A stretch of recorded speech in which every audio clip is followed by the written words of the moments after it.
Cadmium, c'est un métal lourd, cancérigène, qu'on n'utilise plus en France. On utilise dans des applications industrielles encore un petit peu, mais c'est pas quelque chose qu'on ajoute volontairement où que ce soit. On en retrouve beaucoup dans les sols, aujourd'hui les sols agricoles. C'est un métal lourd qui est en fait caché dans des engrais phosphatés.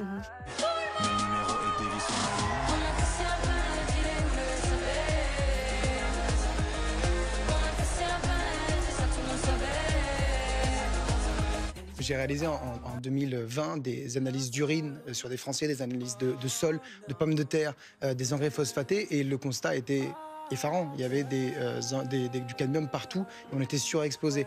En réalité, c'est un scandale qui est connu de la science depuis une dizaine d'années. Le gouvernement est au courant depuis même plus qu'une quinzaine d'années et rien ne se passe. Je vous le disais, c'est un scandale sanitaire par essence. Bonjour, roi du silence. C'est moi, papa. Ah bah t'as merci. Et vous aussi, vous avez pas le roi du silence, papa.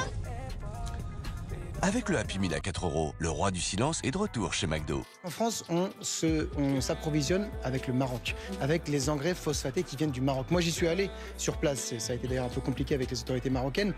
Aujourd'hui, on sait que les engrais marocains phosphatés sont plus chargés en cadmium que d'autres engrais. Mais comme il y a des accords historiques et des multinationales françaises qui s'approvisionnent au Maroc, eh bien, on se retrouve avec cette situation aujourd'hui et avec cet appel des médecins. La France fournit-elle des armes de guerre à Israël? Les dockers du port de Marseille, Fos-sur-Mer, craignent d'armer des soldats israéliens. Ils refusent de charger un bateau de pièces détachées indispensables au fonctionnement de fusils mitrailleurs. Olivier Faure l'emporte avec 50,9% des suffrages contre, regardez, 49,1% pour Nicolas Meyer-Rossignol.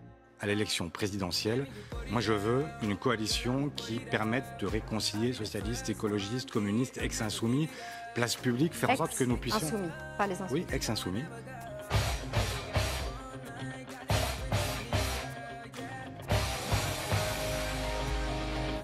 Dix jours à peine après avoir quitté l'administration Trump, les relations entre le président et Musk deviennent électriques. Tout a commencé par ce message sur X où le milliardaire critique le projet de loi de dépenses. Ce projet de loi de dépenses du Congrès est une abomination répugnante. Honte à ceux qui l'ont voté. Elon et moi avions une bonne relation. Je ne sais pas si c'est encore le cas, j'ai été surpris. Je suis très déçu.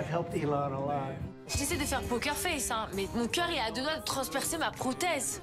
Le patron du réseau social X riposte. Et c'est sanglant. Sans moi, Trump n'aurait pas gagné l'élection. Quelle ingratitude.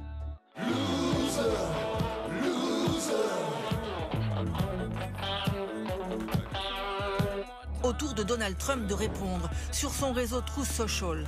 D'abord, l'insulte. Il est juste devenu fou. Puis la menace.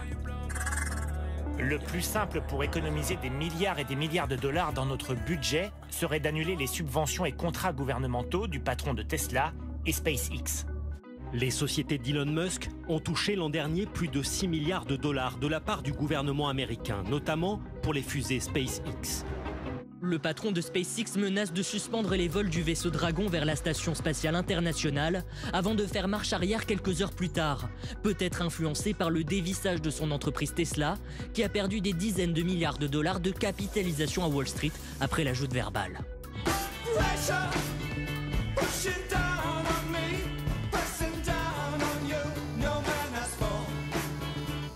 Il est temps de lâcher la très grosse bombe.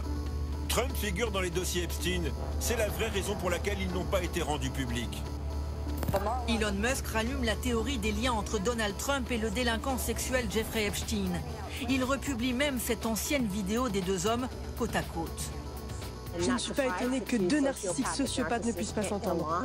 Deux hommes riches, deux gros égaux. Ils ne peuvent pas coexister longtemps. Ce sont deux hommes très têtus. Je savais qu'ils finiraient par s'affronter ou quelque chose comme ça. Nouvelle décision choc de l'administration Trump.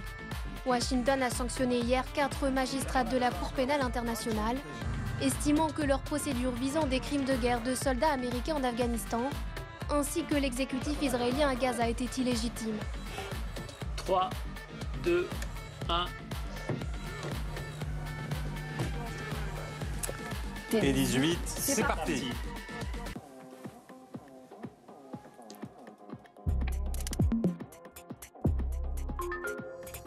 Bonsoir, bienvenue sur France 4. 4 ce soir, c'est l'événement. Nous vivons en direct, nous inaugurons cette nouvelle maison, le Canal 4, avec vous, que vous soyez d'ailleurs devant votre télé ou sur la plateforme France.tv.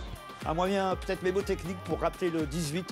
Bon, les pompiers. en cas de Les pompiers, voilà. Les pompiers.